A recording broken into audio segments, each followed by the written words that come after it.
नांदेड़ गुरुद्वारे में सुखबीर बादल पर हमला, निहंग ने कृपाण से किया वार, सुरक्षाकर्मी भी घायल, हमलावर गिरफ्तार, सीसीटीवी से जांच जारी।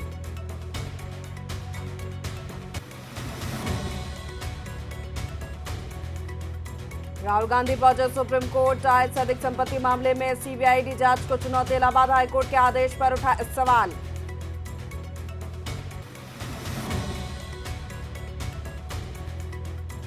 हरभजन सिंह ने आप छोड़ने की बताई वजह, बोले मेरे सुझावों को नहीं मिली तवज्जो, खेलों के मुद्दे उठाने के लिए आप में आया था।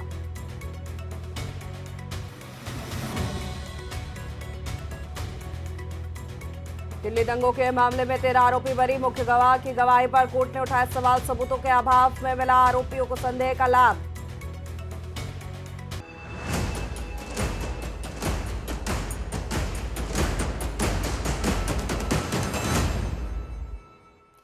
नमस्कार, स्वागत है आपका। मैं हूं आपके साथ प्रशिता शर्मा और आप देख रहे हैं राष्ट्र टीवी। देश दुनिया की बड़ी खबरों के साथ शुरू हो चुका है राष्ट्र टीवी का खास बुलेटिन देश की बात।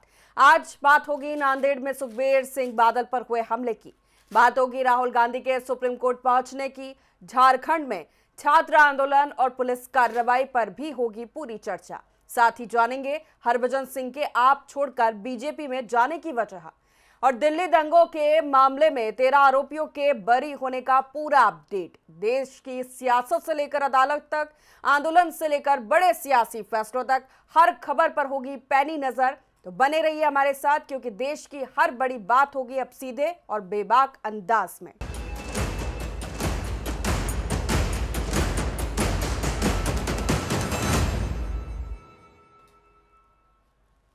चलिए बुलेटिन की शुरुआत करते हैं। राहुल गांधी ने प्रधानमंत्री नरेंद्र मोदी और गृह मंत्री अमित शाह पर तीखा हमला किया है। नई दिल्ली के मावलंकर हॉल में रचनात्मक कांग्रेस कन्वेंशन में राहुल ने कहा कि हमारा काम बहुत सिंपल है, हम इनको पागल कर देंगे।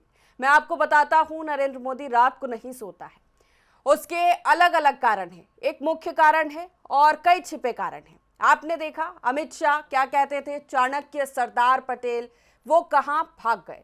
वो 20 दिन के संसद भवन में नहीं घुस पाया क्योंकि वे पहली बार भारत की अभिव्यक्ति का एहसास कर रहे हैं। वे समझ गए हैं कि भारत एक्सप्रेस करने लगा है। राहुल गांधी ने कहा कि हमारे देश में बहुत से लोग इस कायर ताकत के खिलाफ कायरो जैसा बर्ताव कर रहे हैं। कई सारे लोग इस कायर ताकत के खिलाफ कायरो जैसा बर्ताव करते हैं। मैं ब्रिटिश राज के खिलाफ उनके इस स्टैंड को समझ सकता हूं, लेकिन ये लोग जोकरों के झुंड है। आप इनके खिलाफ ऐसा क्यों कर रहे हैं? इन्हें हमारे दर्शन इतिहास की कोई जानकारी नहीं है। जो भारत से कनेक्ट नहीं कर सकता है वो भारत को नहीं समझ सकता। राहुल गांधी ने कहा कि आरएसएस का इस्तेमाल बड़े कैपिटल ने किया है।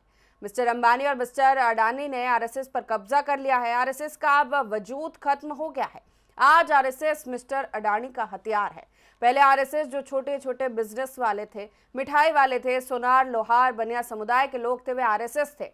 इनको उन्होंने मार दिया, धोखा दे दिया, जीएसटी और नोटबंदी कर दी। आरएसएस में प्रमोद महाजन ने पूंजी को डाला, इसके बाद नरेंद्र मोदी डाल रहे हैं। आज आरएसएस मिस्टर अडानी का नौकर है।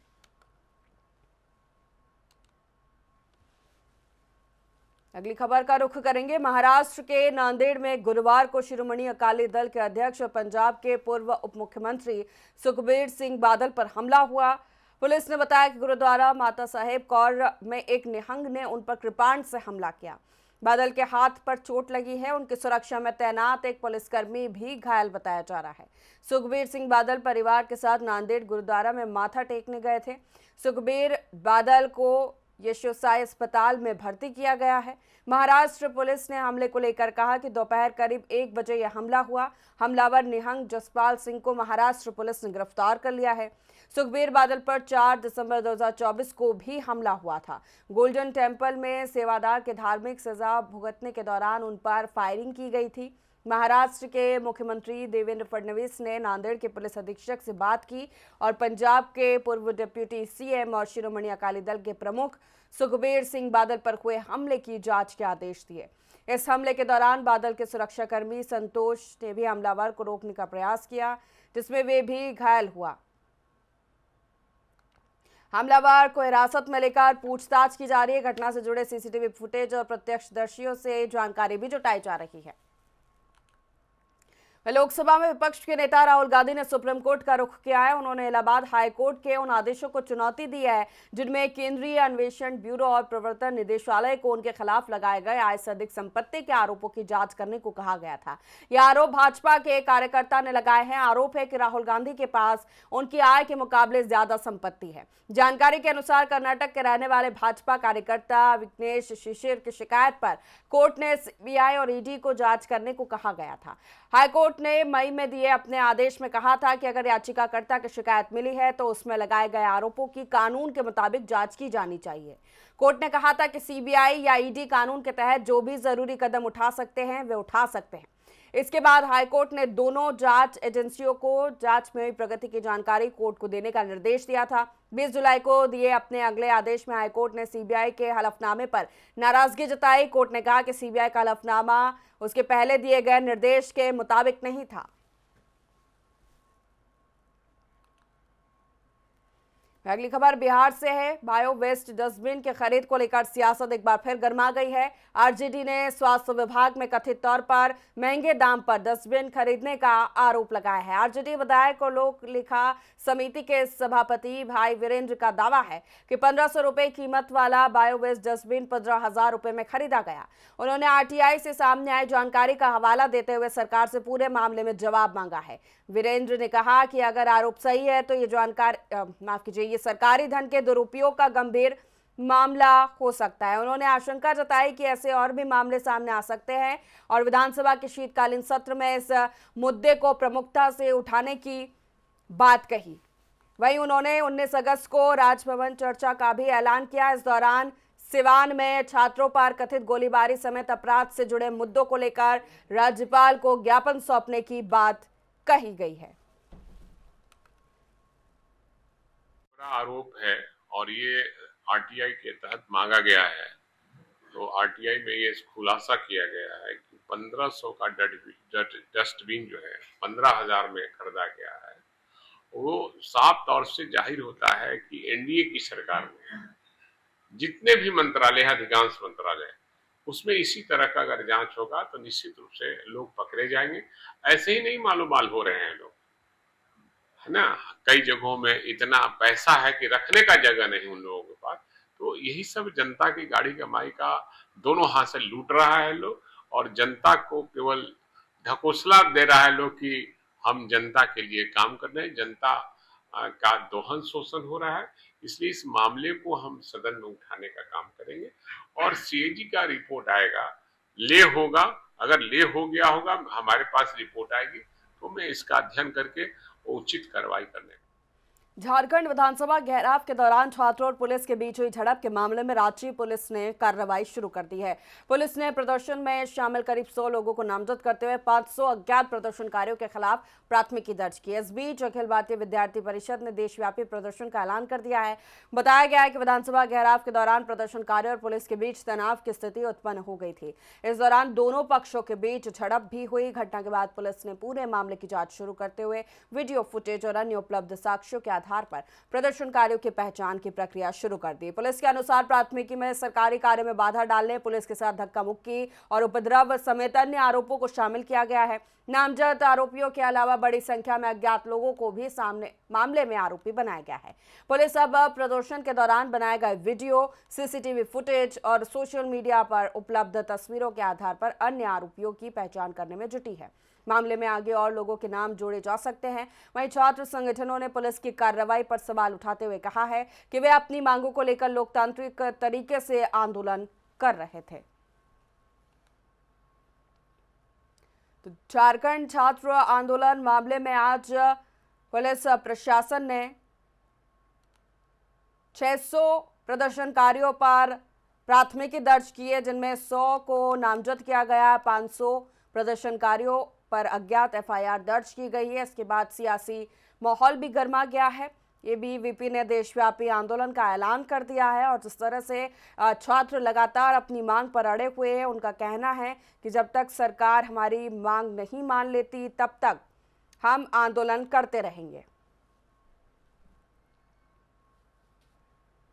वहीं संसद का मानसून सत्र खत्म होने के बाद केंद्रीय संसदीय कार्य मंत्री किरेन रिजिजू ने प्रेस कॉन्फ्रेंस की। उन्होंने कहा कि मानसून सत्र खत्म हो गया। रिजिजू ने बताया कि मानसून सत्र के दौरान राज्यसभा की कुल कामकाज 39% रहा। उन्होंने कहा कि राज्यसभा में विपक्षी दलों के सांसद हंगामा करते थे, कई बार वे सदन से बाहर भी चले जाते थे।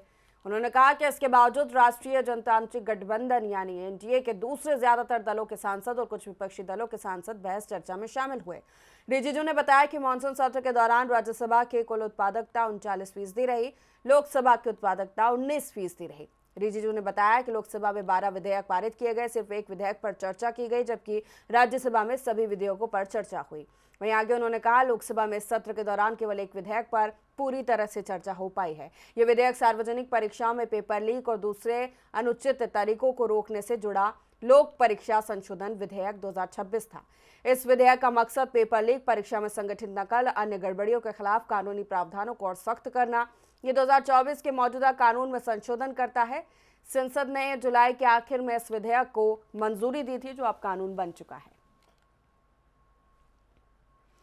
दिल्ली के पूर्व मुख्यमंत्री अरविंद केजरीवाल और उप मुख्यमंत्री मनीष सिसोदिया ने दिल्ली हाईकोर्ट में आवेदन दायर कर आबकारी नीति मामले में अपनी रिहाई के आदेश के खिलाफ सीबीआई की चुनौती को खारिज करने की मांग की है। यह आवेदन सीबीआई द्वारा ट्रायल कोर्ट के 27 फरवरी 2026 के आदेश के खिलाफ दायर की गई रिवीजन याचिका में पेश किए गए हैं। केजरीवाल और सिसोदिया ने सीबीआई की याचिका की सुनवाई योग्य होने पर प्रारंभिक आपत्तियां उठाई है। एक प्रमुख आधार ये रखा गया है कि सीबीआई ने ट्रायल कोर्ट के फैसले के सिर्फ 4 घंटे के अंदर जल्दबाजी में रिवीजन याचिका दायर कर दी। दोनों नेताओं का कहना है कि याचिका में ट्रायल कोर्ट के फैसले में किसी विशिष्ट अवैधता या विसंगति का उल्लेख नहीं किया गया। सिसोदिया ने अपने आवेदन में कहा कि सीबीआई की व्यापक याचिका प्रत्येक आरोपी के संबंध में स्पष्ट नहीं करती कि डिस्चार्ज ऑर्डर किस तरह बिना सबूत के पारित हुआ या कौन सा महत्वपूर्ण सबूत नजरअंदाज किया गया या किस पैराग्राफ में किस आरोपी के लिए न्यायिक विवेक का मनमाना या विकृत प्रयोग हुआ। सीबीआई ने डिस्चार्ज ऑर्डर में विकृति दिखाने के लिए कोई सबूत, सामग्री या दस्तावेज भी पेश नहीं किए। यह आवेदन 18 अगस्त को न्यायमूर्ति मनोज जैन के समक्ष सुनवाई के लिए आने की संभावना है।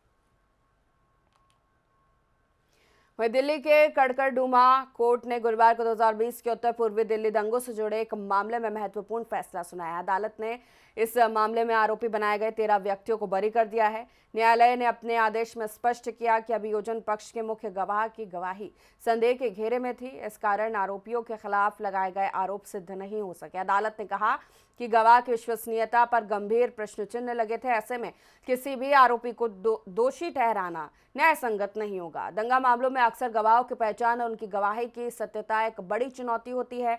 इस मामले में भी अभियोजन पक्ष पर्याप्त सबूत पेश करने में विफल रहा। आरोपियों को संदेह का लाभ देते हुए बरी किया गया है। यह फैसला न्यायिक प्रक्रिया के महत्वपूर्ण सिद्धांत को दर्शाता है। अदालत ने पाया कि मुख्य गवाह की गवाही में कई विसंगतियां थी, उसकी बातों में विरोधाभास भी सामने आया। इन विसंगतियों के कारण गवाह की विश्वसनीयता पर संदेह उत्पन्न हुआ।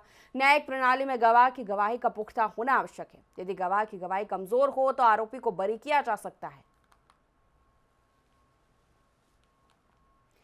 सिस्टम के खिलाफ लड़ने वाले भरत तिवारी का फर्जी एनकाउंटर हुआ था। एक तरह से ये बात बिहार सरकार ने स्वीकार कर ली है।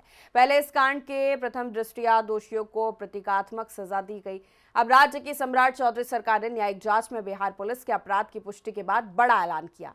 मुख्यमंत्री सम्राट चौधरी ने गुरुवार को खुद ऐलान किया कि दिवंगत भरत तिवारी के परिजनों को आर्थिक मदद दी जाएगी। इसके साथ ही उनके एक परिजन को सरकारी नौकरी भी देने की घोषणा मुख्यमंत्री ने की है। सम्राट चौधरी ने कहा कि पूरे मामले की न्यायिक जांच की जा रही है। जांच की अंतरिम रिपोर्ट के आधार पर सरकार आगे की कार्रवाई करेगी। इस रिपोर्ट के आधार पर भरत तिवारी के परिवार को आर्थिक सहायता उपलब्ध कराने का निर्णय लिया गया।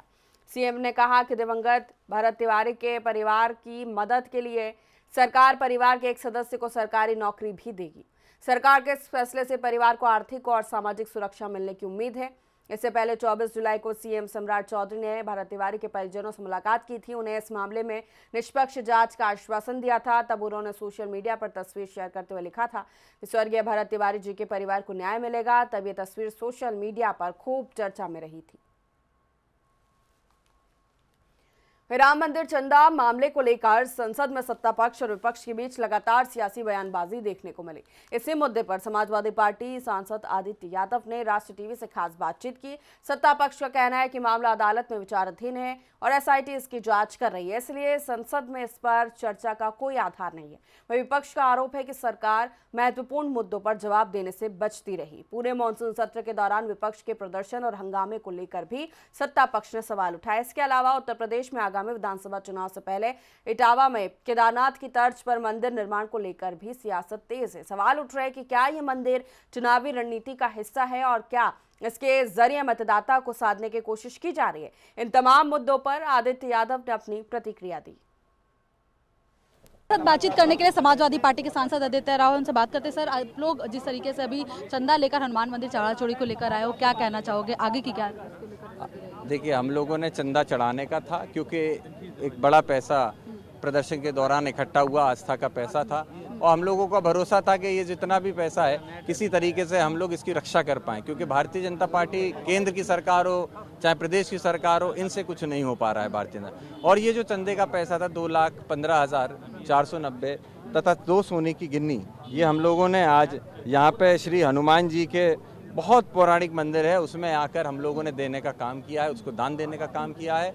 और यहाँ दान देने का मकसद यही था कि अयोध्या में जिस तरीके से चंदे की चोरी हुई, जिस तरीके के लाखों करोड़ों लोगों की आस्था के साथ खिलवाड़ हुआ, जब से सुप्रीम कोर्ट ने आदेश दिया था राम मंदिर के निर्माण का, पूरे देश के अंदर एक खुशी की लहर थी, लोगों की आस्था थी, लोगों की इच्छाएं थी कि हम भी किसी दिन राम मंदिर बनेगा तो हम भी जाएंगे, 1 रुपया 2 रुपया जो हमारी जेब से हो सकेगा, जो हमसे बन पड़ेगा, हम वो पैसा देने का काम करेंगे। वो पैसा जब चढ़ाया, आज उस पैसे की चोरी हुई, उस पैसे का दुरुपयोग हुआ, उस पैसे का जो आस्था का प्रतीक था उस पैसे को लोगों ने अपनी भूख मिटाने के लिए इस्तेमाल किया। तो निश्चित तौर पे हम लोग इसका विरोध किया है और ये सारा पैसा इसीलिए हम लोगों ने यहाँ दिया। के लोगों ने कहा है कि ये मामला एसआईटी टीम जांच करे, कोर्ट में चल रहा है, इसमें चर्चा का कोई विषय ही नहीं है।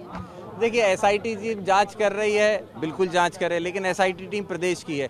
जब इस मंदिर की कमेटी का गठन हुआ तो प्रधानमंत्री कार्यालय से कमेटी का गठन किया जाता है। एसआईटी क्यों जांच करती, सीबीआई क्यों नहीं जांच करती है, सीधा हमारा सवाल है। तथा अगर एसआईटी जांच कर रही है, हमारा एसआईटी पे कोई भरोसा नहीं है, क्योंकि जिस तरीके से प्रदेश की सरकारें काम कर रही हैं, उत्तर प्रदेश की काम कर रही है, हमारा शासन प्रशासन पे पूरी तरीके से भरोसा उठ चुका है। आखिरी सवाल, जिस तरीके से बात कीजिए, पूरा हंगामा का सत्र चढ़ गया, भीड़ चढ़ गया, चर्चा भी नहीं हो पाई, और वहीं अब आप लोग दूसरी मंदिर भी बनाने वाले हो केदारनाथ के तर्ज पर, उसको लेकर क्या कहना चाहोगे?